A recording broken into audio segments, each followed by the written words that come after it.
ہیں اعجاز، درے حسین پا ہم سجدہ ریز ہیں اعجاز، ملا جو وقت تو کعبے بھی جا کے دیکھیں گے، درے حسین پا ہم سجدہ ریز ہیں اعجاز، ملا جو وقت تو کعبے بھی جا کے دیکھیں۔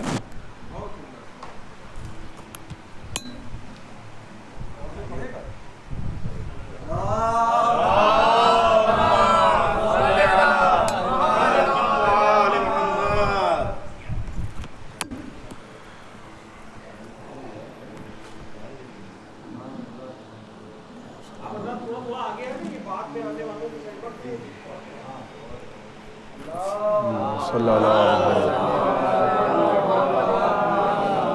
فاتحہ۔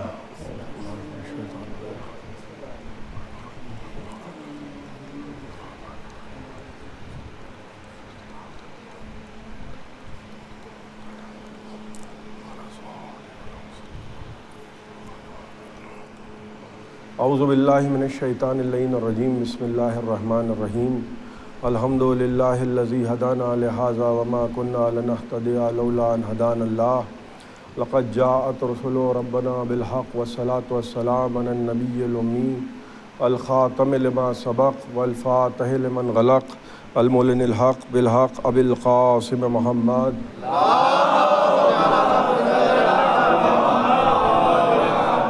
والصلاة والسلام علی اہل بیتہ الطیبین الطاہرین المعصومین المظلومین الذین اذھب اللہ عنہم الرجس وطہرہم تطہیرا۔ ایک صلوات پڑھیں۔ اما بعد فقد قال رسول اللہ صلی اللہ علیہ وآلہ وسلم، اولنا محمد و اوسطنا محمد و آخرنا محمد و کلنا محمد۔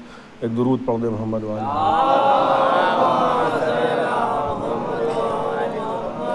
رات بات وہی اچھی ہوتی ہے جو بہت کم وقت میں کی جائے، اور یہ الگ بات ہے کہ گھر میں مجلس ہو رہی ہے تو اس کا مطلب یہ قطعاً نہیں ہوتا ہے کہ پتہ چلا کہ بیٹھے تو اترنے کا نام ہی نہیں لے رہے ہیں۔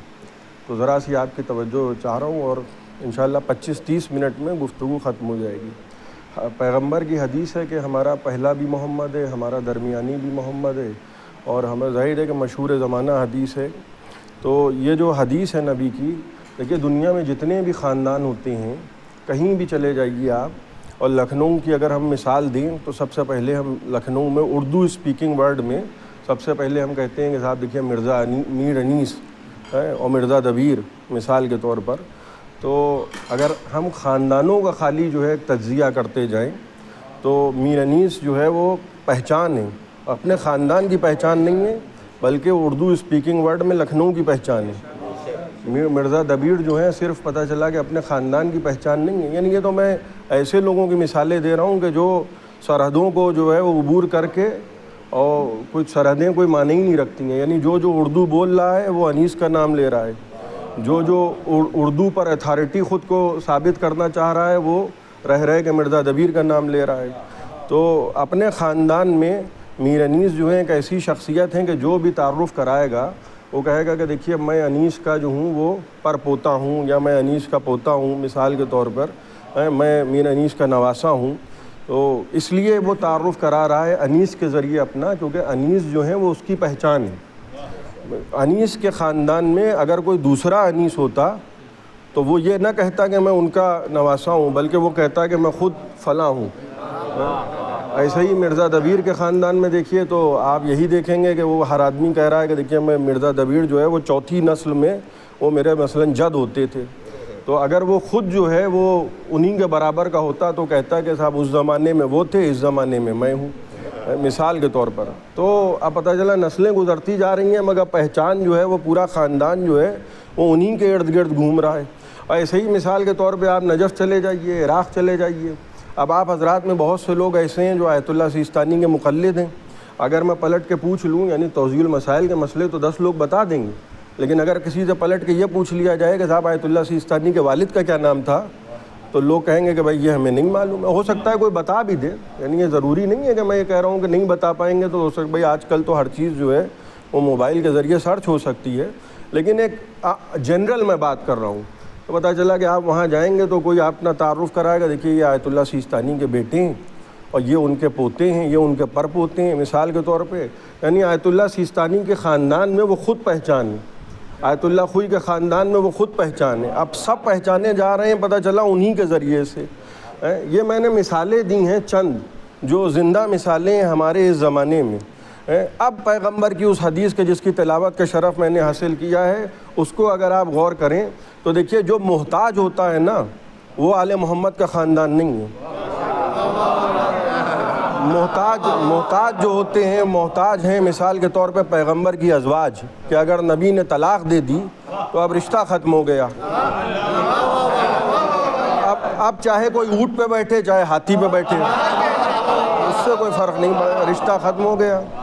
تو پتہ چلا یہ دیکھیے یہ پیغمبر کی زوجہ ہیں, یہی ہو رہا ہے نا. اور وہ کی اگر کٹ گیا تو رشتہ ختم, کہانی ختم. اور جو لوگ بیٹھنے والے تھے دائیں بائیں ان کا تو ذکر ہی بیکار ہے, وہ تو تھے ہی صدقے والا مسئلہ.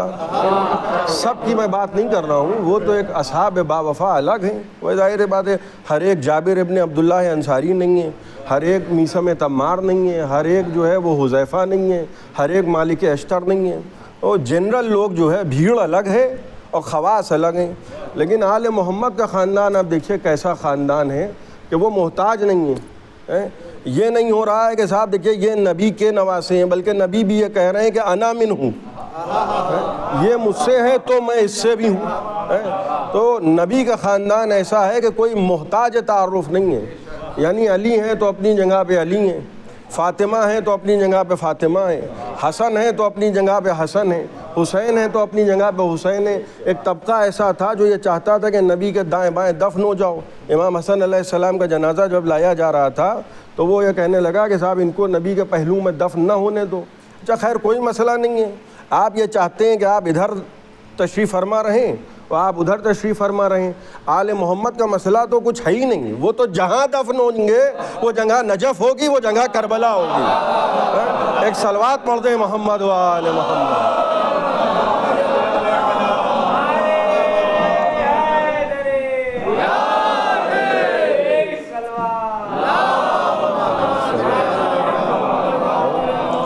بھائی اگر ہم نبی کو پہچان رہے ہیں کس کے ذریعے پہچان, نبی نے ہم کو یہ بتایا کہ دیکھو ہمارا پہلا بھی محمد ہے, تو محمد اگر اس دنیا سے چلے گئے ہیں تو علی موجود ہیں. یعنی نبی یہ بتا رہے ہیں کہ میں ابھی بھی ہوں. اگلی چلے گئے ہیں تو حسن موجود ہیں, یعنی نبی یہ بتا رہے ہیں کہ میں ابھی بھی ہوں. آپ حسین کو دیکھتے جائیے, نبی کو سمجھتے جائیے. سید سجاد کو دیکھتے جائیے, نبی کو سمجھتے جائیے. بارہ کو دیکھتے جائیے, محمد کو سمجھتے جائیے. اور یہ کوئی ایسی باتیں نہیں ہیں کہ جو میں اخلاقاً عرض کر رہا ہوں. 8ویں امام علیہ السلام کی سواری نیشاپور پہنچی. نیشاپور سے کچھ پہلے ایک مقام ہے جسے کہتے ہیں قدم گاہ, وہ بھی ایک مرکز ہے. نیشاپور شہر آیا نہیں ہے, اور وہاں پتہ چلا کچھ پہلے اتر جائیے اور جا کے قدم گاہ کی زیارت کیجیے. آپ یہ سوچئے کہ جو آل محمد کے دشمن ہیں ان کے سینوں پہ کتنے زبردست بلڈوزر چلتے ہوں گے. ان کی خبروں کا پتہ نہیں ہے, ان کے قدموں کے بھی نشان موجود ہیں. اور فرما رہے ہیں آپ وہ کہاں جائیں, قبر کس کی قبر کی زیارت کو جائیں. بھئی یہ تو پہلے پتہ ہو کہ صاحب کہاں ہے قبر, کیسے مرے, کب مرے, تھے کون, کوئی پہچان ہی نہیں ہے. وہاں قدم گاہ موجود ہے. اب قدم گاہ کا مسئلہ کیا ہے کہ امام رضا علیہ السلام کی سواری جو ہے وہ نیشاپور سے گزر رہی ہے, اور نیشاپور سے جب سواری گزری تو 12,000 لوگوں نے روکا, کہنے لگے فرزند رسول ذرا سا ہم چہرے سے نقاب تو ہٹائیے. کیوں چہرے سے نقاب ہٹائیں؟ اس لیے کہ اول ہونا محمد. چہرے سے نقاب اس لیے ہٹائیے کہ ہم آپ کو دیکھنا چاہتے ہیں اور محمد کو پہچاننا چاہتے ہیں. چہرے سے نقاب ہٹائی, لوگوں نے دیکھا کہ رسول کا چہرہ کیسا تھا. کس کو دیکھ رہے ہیں؟ امام علی ابن موسیٰ رضا کو. تو اس کے بعد کہنے لگے, دل نہیں بھرا, کہنے لگے کہ ذرا سا کچھ بول دیجئے, کوئی حدیث بیان کر دیجئے تاکہ ہم سنیں تو کہ محمد کی آواز کیسی تھی. رسول کی آواز سننا ہے, یعنی چہرہ دیکھنا ہے تو ان کا چہرہ دیکھ لو, آواز سننا ہے تو ان کی آواز سن لو. اور فرما رہے ہیں 8ویں امام علیہ السلام نے حدیث بیان کی. ایک شخص ایسا تھا کہ جس نے نیشاپور کے علاقے میں خواب دیکھا, اور خواب میں اس نے یہ دیکھا کہ رسول خدا جامع مسجد میں، شہر کی جو جامع مسجد ہوتی ہے شہر، وہاں ایک رسول خدا کو اس نے دیکھا کہ ممبر پہ رسول خدا بیٹھے ہیں، اور خواب دیکھ رہا ہے وہ، اور خواب میں دیکھا اس نے کہ رسول ممبر پہ بیٹھے ہیں، ایک تشت رسول کے سامنے رکھا ہے اور لوگ آ رہے ہیں، ہزاروں کا مجمع ہے، اور اس نے خواب میں دیکھا، ان کا یہ کون ہے؟ کہا پہچانتے نہیں ہو، یہ رسول خدا ہیں۔ کہا یہ کیا ہو رہا ہے؟ کہا نبی جو ہے وہ خرمے تقسیم کر رہے ہیں، تبرک بٹ رہا ہے۔ تو وہ اس نے دیکھا کہ ایک تشت جو رکھا ہے سامنے، لوگ صف بنا کے لائن بنا کے چلے آ رہے ہیں، اور رسول جو ہے خواب میں وہ اٹھا کے کھجوریں دیتے جاتے ہیں، ایک ایک آتا ہے جاتا ہے، آتا ہے جاتا ہے، آتا ہے جاتا ہے۔ اب اس نے جب یہ منظر دیکھا خواب میں، تو خواب میں اس نے دیکھا کہ وہ بھی لگ گیا اسی لائن میں، اور جب لائن میں لگا تو دھیرے دھیرے جب نمبر اس کا آیا تو اس نے دونوں ہاتھ پھیلا دیے۔ یہ مانگنے کا بھی ایک طریقہ ہوتا ہے نا، دونوں ہاتھوں سے جو ہے نعرہ بھی لگایا جاتا ہے کہ لوگ کہتے ہیں دونوں ہاتھ اٹھا کے، تو دونوں ہاتھ اس نے پھیلا دیے۔ نبی نے ایک مٹھی کھجوریں اٹھا کے اس کو دے دیں۔ اب اس نے خواب میں کھجوریں گن بھی لیں، خواب میں اس نے کھجوریں گنی، کھجوریں نکلی 18۔ اچھا وہ تو خواب دیکھا تھا، اب جو خواب سے اٹھا تو اس کو خبر ملی کہ امام رضا ہیں، اور وہاں پہنچا تو دیکھا وہی منظرنامہ جو خواب میں دیکھا تھا، بے عین ہی وہی منظرنامہ کہاں دیکھ رہا ہے؟ زندگی میں دیکھ رہا ہے۔ صبح شہر کی جامع مسجد میں 8ویں امام علیہ السلام ہیں، اور وہ جب وہاں پہنچا اس نے کہا کون آیا ہے؟ خواب میں دیکھ رہا تھا رسول ہے۔ ان کا معلوم نہیں ہے امام علی ابن موسیٰ رضا ہیں، اور ویسے ہی تشت رکھا ہوا ہے، ویسے ہی مجمع ہے، جو لوگ خواب میں دکھائی دیے تھے وہی لوگ اس کو زندگی میں دکھائی دے رہے ہیں، وہ بھی ہیں، وہ بھی ہیں، وہ بھی ہیں۔ اور اس نے کہا کہ صاحب یہ کیا ہو رہا ہے؟ کہ نبی تبرک تقسیم کر رہے ہیں، کھجوریں بٹ رہی ہیں۔ وہ ویسے ہی لگ گیا، جیسے خواب میں لگا تھا ویسے ہی لگ گیا۔ بھائی دیکھیے، اول ہونا محمد، اوسط ہونا محمد، و آخر ہونا محمد، و کل ہونا محمد کی اس سے بہتر مثال مل ہی نہیں سکتی۔ وہ جیسے خواب میں لگا تھا لائن میں، ویسے ہی زندگی میں لگ گیا، اور دھیرے دھیرے صف آگے بڑھ رہی ہے، اور جیسے ہی اس کا نمبر آیا امام علی رضا نے مسکرا کے اس کو دیکھا، اور ایک مٹھی کھجوریں اٹھا کے جیسے نبی نے دی تھیں ویسے ہی ایک مٹھی کھجوریں اٹھا کے، اب اس نے جیسے خواب میں گنا تھا، فوراً اس نے گننا شروع کیا۔ خواب میں کھجوریں کتنی تھیں؟ 18۔ زندگی میں کتنی نکلی؟ جب باقاعدہ ہوش و حواس میں تھا کھجوریں نکلی 18۔ اب اس کا دل ایسا ہے کہ اب اس نے یہ سوچا ہوگا، بھئی عام آدمی تو یہی سوچتا ہے کہ ان کو کیا معلوم کہ میں نے خواب دیکھا ہے، چلو کچھ اور جو ہے وہ مانگ کے دیکھ لو، ہو سکتا ہے کچھ اور مل جائے۔ وہ فوراً کہنے لگا حل من مزید یا ابن رسول اللہ، اے فرزند رسول کیا کچھ اور کھجوریں مل سکتی ہیں؟ امام رضا نے مسکرا کے کہا کہ مانگنے والے، اگر خواب میں نانا نے کچھ اور زیادہ دی ہوتی تو میں بھی دے دیتا۔ ایک صلوات پڑھے محمد و آل محمد۔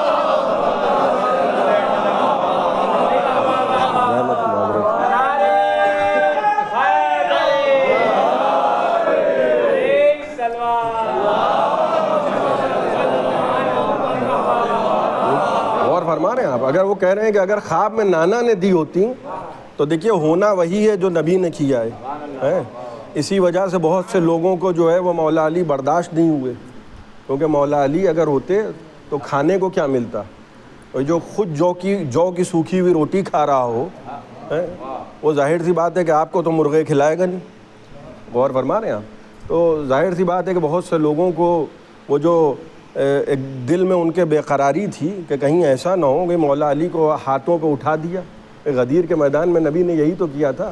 ایک فصیح اور بلیغ خطبہ ہے جو ماشاءاللہ ہمارے بڑے بھائیوں کی کتابوں میں موجود ہے، لیکن آپ کسی کے سامنے پڑھیے تو لوگ سمجھتے ہیں کہ تو شیعہ کتابوں سے پڑھ رہے ہیں، جبکہ وہ پورا کا پورا خطبہ صحیح مسلم شریف میں موجود ہے۔ اور نبی نے جب خطبہ دیا اور کئی حدیثیں بیان کی تو آخر میں کیا کیا کہ نبی نے علی کو ہاتھوں پہ اٹھا دیا۔ میں کوئی چیز اگر سامنے ایسے ہاتھوں پہ اٹھا لوں تو جو سامنے بیٹھا ہوگا وہ مجھے تھوڑی دیکھ پائے گا، اب جب میں نے سامنے کوئی چیز کر دی اپنے تو وہ اسی کو دیکھے گا۔ غدیر کے میدان میں نبی یہی سمجھانا چاہتے تھے علی کو ہاتھوں پہ اٹھا کے کہ دیکھو جب میں علی کو ہاتھوں پہ اٹھا رہا ہوں تو گویا کہنا یہ چاہ رہا ہوں کہ جب میں نہ نظر آؤں علی کو دیکھتے رہنا، ادھر ادھر نہ دیکھنا۔ ایک صلوات پڑھیں محمد و آل محمد۔ تو خاندان ایک ہے، اگر سمجھنا چاہتا ہے انسان تو بہت آسان ہے۔ جیسے نصارہ نجران جو ہے انہوں نے زیادہ زحمت نہیں دی تھی، صرف 3 دن رہے تھے مدینے میں اور قرآن کی آیتیں نازل ہو رہی ہیں، اور بار بار جو ہے نبی سے وہ بحث کر رہے ہیں. بحث مباحثہ جب بڑھا تو نبی کو حکم دیا گیا کہ بھئی اب ان سے بحث نہ کرو, کیونکہ یہ سمجھنے والا طبقہ نہیں ہے, یہ الجھنے والا طبقہ ہے. اب ایسا کرو کہ میدان مباہلہ میں ایک فائنل فیصلہ ہو جائے, اور فائنل فیصلہ کیا ہو کہ میدان میں لعنت ہو جائے. اب مسجد سے اچھی جگہ تو کوئی ہوگی نہیں, اس سے زیادہ مقدس مقام کہاں ہوگا, وہیں کہہ دیتے کہ بھئی تم پہ لعنت. مگر میدان سجایا جا رہا ہے کاہے کے لیے؟ جھوٹوں پہ لعنت کرنے کے لیے. گویا ہم کو یہ پیغام دیا جا رہا ہے کہ دیکھو جب جھوٹوں پہ لعنت کرنے کا موقع آئے تو میدانوں میں آنے سے گریز نہ کرنا. اب وہاں کس کو لے کے نبی جا رہے ہیں؟ وہی اولنا محمد, اوسطنا محمد, آخرنا محمد. نبی آگے آگے, جناب فاطمہ پیچھے پیچھے. حالانکہ امت کا کہنا یہ ہے کہ 4 بیٹیاں تھیں, لیکن ہم کو تو نہ کہیں کوئی بیٹی نظر آئی اور نہ کہیں کوئی بیوی نظر آئی. بیوی ضرور ہوتی اگر کوئی ختیجہ جیسی ہوتی, اور لہذا جناب فاطمہ کو لے کے جا رہے ہیں, اور سب سے پیچھے پیچھے مولا علی چل رہے ہیں. بھائی علی کو کسی بھی میدان میں کسی نے پیچھے نہیں دیکھا تھا, مگر یہ میدان مباہلہ اکیلا ایسا میدان ہے کہ بچے آگے ہیں اور نبی کے گود میں امام حسین علیہ السلام. مشہور واقعہ ہے, میں واقعہ دہرانا نہیں چاہ رہا ہوں. اور انگلی پکڑے ہوئے امام حسن علیہ السلام, گود میں امام حسین علیہ السلام. اور وہ کہنے لگے کہ دیکھیے یہ وہ چہرے دیکھ رہے ہیں کہ اگر اشارہ کر دیں تو پہاڑ اپنی جگہ سے ہل جائے. اور پہلے ہی سے طے کر لیا تھا, ان کو مباہلہ کرنا ہی نہیں تھا. وہ مباہلہ کیا ہوتا ہے, انہوں نے پہلے ہی طے کر لیا کہ دیکھو کل کا دن اگر یہ دیکھنا کہ یہ اپنے اصحاب کے ساتھ آ رہے ہیں تو بھیڑ جانا, اور اگر اہل بیت کے ساتھ آ رہے ہیں تو ہٹ لینا. اسی لیے ہمارے مذہب میں نصارہ نجران پہ لعنت نہیں کی جاتی ہے. ہم کبھی, آپ نے کہیں سنا ہے, پتہ چلا کون کون سے تو لوگ نعرے لگاتے ہیں کہ پتہ جوتا اور بولا, غور فرما رہے ہیں ہم, لیکن کبھی آپ نے سنا ہے کہ کوئی کہہ رہا ہو کہ صاحب ان نصارہ نجران پہ لعنت؟ آپ غور کیجئے, وہ عیسائی ہیں مگر ان پہ لعنت نہیں ہو رہی ہے. بس میں گفتگو کو سمیٹ رہا ہوں. دیکھیے مذہب ہمارا کتنا واضح ہے. امت کہہ رہی ہے صاحب ابو سفیان جو تھا وہ مسلمان تھا, ہم نے کہا اس پہ لعنت ہے. امت کہہ رہی ہے کہ وہ معاویہ جو تھا وہ کاتب وحی تھا, ہم نے کہا اس پہ لعنت ہے. وہ کہنے لگے یزید ہو سکتا ہے خدا معاف کر دے, ہم نے کہا اس پہ بھی لعنت. یعنی امت جن کو مسلمان ثابت کر رہی ہے ہم ان پہ لعنتیں کر رہے ہیں, اور ہم لعنتیں نہیں کر رہے ہیں. بھائی زیارتوں میں لعنتیں ہوئی ہیں, اور کون سی ایسی زیارت ہے کہ جس میں لعنت نہ ہو؟ یا زیارتوں میں تولا ہے یا زیارتوں میں تبرہ ہے, اور کچھ ہے ہی نہیں, اس کے علاوہ کچھ ہے ہی نہیں. تو آپ غور کیجئے, تو ابو سفیان پہ بھی لعنت ہو رہی ہے. وہ امت کہہ رہی ہے کہ وہ صاحب خالو تھے, اور ہم صاحب لعنتیں کر کر کے جو ہے پیچھے ہی نہیں چھوڑ رہے ہیں. وہ کہہ رہے ہیں صاحب وہ قرآن کی کتابت کرتے تھے, قرآن آتا تھا تو وہ لکھتے تھے, اور ہم ان پہ لعنت. اور نصارہ نجران پہ ہم لعنت نہیں کر رہے ہیں. آپ یہ غور کیجئے کہ عیسائی ہمارے مذہب میں جو یہ آئے ہیں مباہلہ کرنے, یہ ہمارے یہاں لعنتی نہیں ہیں. اور جس کو امت مسلمان کہہ رہی ہے ہم کہہ رہے ہیں اس پہ بھی لعنت, اس پہ بھی لعنت, اس پہ بھی لعنت. یہ ہو کیا رہا ہے؟ یہ ہو یہ رہا ہے کہ ہم زمانے کو یہ پیغام دے رہے ہیں کہ دیکھو ہمارے نزدیک وہ لعنتی نہیں ہوتا جو پنجتن کو دیکھ کے مقابلے سے ہٹ جائے, بلکہ لعنتی وہ ہوتا ہے جو اڑ جائے. لعنتی وہ ہوتا ہے جو بدبخت بن کے اڑ جائے. اب وہ چاہے کوئی ہو, جو نبی سے لڑ رہا ہے, جو مولا علی سے لڑ رہا ہے, جو کربلا میں حسین سے لڑ رہا ہے, اس سے زیادہ بھی کوئی بدبخت ہوگا. کربلا کے میدان میں حسین پوچھ رہے ہیں کہ بتاؤ میں نے کیا کیا ہے؟ تو لوگوں کا جواب کیا ہے کہ آپ کے بابا کی دشمنی میں آپ کو قتل کر رہے ہیں. یہی تو جملے ہیں. اچھا باپ کوئی معمولی باپ نہیں ہے, باپ وہ کہ جو حجت خدا ہے. اب حسین نے کوئی گفتگو نہیں کی ہے. دیکھیں کربلا کی لڑائی بغیر کسی بقراتیت کے, جو دنیا جہان کی باتیں کرتے ہیں لوگ, بغیر کسی بقراتیت کے ولایت علی و عداوت علی کا مسئلہ ہے. اس کے علاوہ کچھ اور نہیں ہے. اس کے علاوہ کربلا کی لڑائی کچھ اور نہیں ہے. حسین ولایت علی لے کے آئے, اور وہ جو دشمن کھڑا ہے وہ کہہ رہا ہے کہ ہم آپ کو آپ کے بابا کی دشمنی میں قتل کر رہے ہیں. اور حسین کیا کہہ رہے ہیں کہ خدا مجھے 1000 بیٹے دیتا تو میں ان 1000 بیٹوں کا نام علی رکھتا. بڑا بیٹا بھی علی, منجلا بیٹا بھی علی, چھوٹا بیٹا بھی علی. علی اکبر بھی ہیں, علی اوسط بھی ہیں, علی اصغر بھی ہیں. یہ ہے پورے کا پورا سلسلہ. چوتھے امام, کیا کیفیت ہے چوتھے امام کی؟ بھائی دیکھیے ہم بھی گریہ کر رہے ہیں, ہم بھی رو رہے ہیں, اور چوتھے امام گریہ کر رہے ہیں تو کس انداز سے گریہ کر رہے ہیں کہ پانی کو دیکھا اور دیکھ کے رونے لگے۔ ہم گریہ کرتے ہیں، مثلا مجلس ہو رہی ہے، مجلس کے بعد جب پانی ملے گا تو پانی پی لیا جائے گا، جب کھانا ملے گا تو انسان تبرک کے طور پہ کھانا کھا لیتا ہے۔ کھانے کو دیکھ کے ہم روتے نہیں ہیں، پانی کو دیکھ کے ہم روتے نہیں ہیں۔ لیکن چوتھے امام کا طریقہ کیا تھا کہ پانی کو دیکھا اور دیکھ کے کہتے تھے کہ ہائے میرا بابا پیاسا مارا گیا۔ کچھ کھانے کو آتا تھا اور کھانے کو دیکھ کے کہتے تھے ہائے میرا بابا بھوکا مارا گیا۔ اور یہ لٹا ہوا قافلہ دیار بدیار پھرایا جا رہا ہے۔ شام کے بازار کا جو دروازہ تھا جس کو باب الساعات کہتی ہیں، جہاں 72 گھنٹے قافلے کو کھڑا رکھا گیا اس لیے کہ بازار کو سجایا جا رہا تھا، اور جب یہ لٹا ہوا قافلہ آہستہ آہستہ گزر رہا تھا تو چوتھے امام کا عالم کیا تھا کہ ہاتھوں میں ہتھکڑیاں ہیں، پاؤں میں بیڑیاں ہیں، گلے میں طوق خاردار ہے، اور بازار سے جب قافلہ آہستہ آہستہ گزر رہا ہے وہیں بازار کے وسط میں ایک مسجد تھی، اس سے ایک بوڑھا شخص برآمد ہوا، اور اس کو معلوم نہیں ہے کہ یہ کون لوگ ہیں، یہ کس کا قافلہ ہے۔ اس نے چوتھے امام کے سامنے آ کے، بزرگ شخص ہے، چوتھے امام کے سامنے آ کے کھڑا ہوا اور کہنے لگا کہ خدا کا شکر ہے کہ جس نے تمہیں ذلیل کیا۔ چوتھے امام کی آنکھوں میں آنسو آ گئے۔ کہا تو نمازی معلوم ہوتا ہے؟ کہا ہاں میں ہوں۔ کہا تو نے قرآن پڑھا ہے؟ کہا ہاں میں نے پڑھا ہے۔ کہا سورہ دہر پڑھا ہے؟ کہا ہاں میں نے پڑھا ہے۔ کہا سورہ کوثر پڑھا ہے؟ کہا ہاں میں نے پڑھا ہے۔ کہا آیہ مودت پڑھی ہے؟ کہا ہاں میں نے پڑھی ہے۔ مگر آپ ان سوروں کے بارے میں اور ان آیتوں کے بارے میں کیوں سوال کر رہے ہیں؟ اس لیے کہ یہ آیتیں اور یہ سورے تو آل محمد کی شان میں نازل ہوئے ہیں۔ امام نے رو کے کہا اس لیے کیونکہ نحن آل محمد، آل محمد ہم ہیں۔ اب وہ حیران ہے کہ جس کی تعریف خدا قرآن میں کر رہا ہے یہ وہ لٹا ہوا قافلہ ہے۔ کہنے لگا واللہ انتم ہم، ذرا قسم تو کھاؤ خدا کی کہ تم آل محمد ہو۔ امام نے کہا واللہ نحن آل محمد، اللہ کی قسم آل محمد ہم۔ بس جیسے ہی کہا کہ آل محمد ہم ہیں، کہا آپ کون ہیں؟ کہا میں علی ابن الحسین زین العابدین۔ کہا یہ جو سر نو کے نیزہ پہ کس کا ہے؟ کہا میرے بابا حسین ابن علی کا سر۔ اب ایک ایک سر کا تعارف ہو رہا ہے، وہ علی اکبر کا سر، یہ چچا عباس کا سر، وہ 6 مہینے کے علی اصغر کا سر۔ ایک مرتبہ سر کو جھکا کے کہنے لگا کہ مولا گستاخی معاف ہو، یہ جو بیویاں ہیں جن کو رسیوں میں باندھ کے لایا جا رہا ہے یہ کون ہے؟ کہا محمد کی نواسیاں ہیں، علی و سیدہ کی بیٹیاں ہیں۔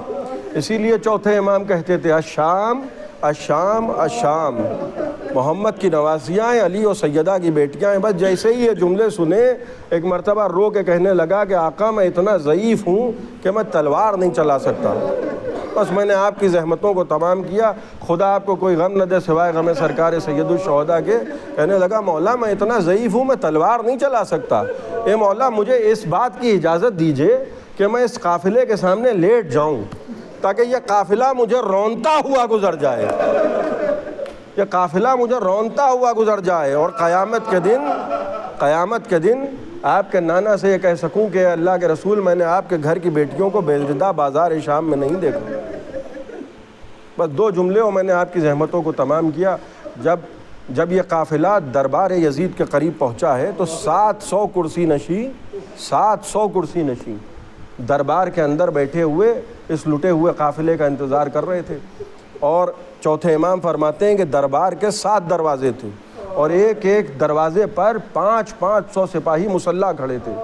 7ویں دروازے سے اس لٹے ہوئے قافلے کو دربار کے اندر داخل ہونا تھا۔ جیسے ہی 7ویں دروازے کے قریب یہ لٹا ہوا قافلہ پہنچا، آگے چوتھے امام ہیں، ہاتھوں میں ہتھکڑیاں ہیں، پاؤں میں بیڑیاں، تو زنجیروں کی اور طوق و سلاسل کی آواز جب آئی اور یا علی کی صدائیں بلند ہوئیں، دروازے کے قریب جیسے ہی یہ قافلہ پہنچا وہ جو کرسی نشین اندر بیٹھے ہوئے تھے وہ کرسیوں سے اٹھ کے دیکھنے لگے۔ تو جیسے ہی وہ کرسیوں سے اٹھ کے دیکھنے لگے اور دور سے یہ منظرنامہ شہزادی زینب نے دیکھا، علی کی بیٹی زینب زمین پہ بیٹھ گئی، اور جیسے ہی جناب زینب زمین پہ بیٹھی پورے کا پورا قافلہ رک گیا۔ یعنی جناب زینب کے احترام میں قافلہ نہیں رکا، بلکہ قافلہ اس لیے رکا کیونکہ ایک ہی رسی میں سب کو باندھا گیا تھا۔ اسی رسی میں زینب کا بازو بھی بندھا تھا، اسی رسی میں سکینہ کا گلا بھی بندھا تھا۔ بس عزیزان محترم میں نے آپ کی زحمتوں کو تمام کیا۔ ایک مرتبہ شمر تازیانہ لے کے اٹھا، سید سجاد کے قریب آیا اور کہنے لگا سید سجاد اپنی پھوپھی سے کہو دربار یزید میں چلنا لازم ہے، دربار میں چلنا پڑے گا، تو ایک مرتبہ چوتھے امام نے کہا شمر اب تازیانے نہ مار، اس جسم میں اب تازیانے کھانے کی تاب نہیں ہے۔ ایک مرتبہ آہستہ سے اٹھے اور کہنے لگے پھوپھی اماں، پھوپھی کے قریب آئے، کہنے لگے پھوپھی اماں چلتی رہیے پھوپھی اماں، دربار یزید میں چلنا پڑے گا۔ تو رو کے کہنے لگی سید سجاد میرے لال تم امام وقت ہو، اے میرے لال ہم کو معلوم ہے کہ دربار میں چلنا پڑے گا، اس لیے کہ 20ویں رمضان کو جب بابا اس دنیا سے رخصت ہو رہے تھے تو مجھے قریب بلا کے کہا تھا زینب ایک روز ایسا بھی آئے گا میری بیٹی کہ تم کو رسیوں میں باندھ کے بازاروں میں لایا جائے گا، اے میری بیٹی زینب تم کو رسیوں میں باندھ کے درباروں میں لایا جائے گا۔ اے زینب گھبرانا نہیں، زینب پریشان نہ ہونا، ایک روز ایسا آئے گا کہ یزید کا دربار ہوگا، زینب تم ہوگی، اے زینب اس روز عباس نہ ہوں گے، حسین نہ ہوں گے، علی اکبر نہ ہوں گے، قاسم نہ ہوں گے، تمہارا بابا تمہارے ساتھ ہوگا۔ ایک مرتبہ جیسے ہی یہ جملے زبان پر آئے شہزادی اٹھ کے کھڑی ہوئی، نجف کا رخ کیا، کہا بابا وعدہ کیا تھا بابا، یزید کا دربار ہے بابا اور زینب تنہا ہے بابا، سیعلم الذین ظلموا ای منقلب ینقلبون، انا للہ و انا الیہ راجعون۔ ماتم حسین۔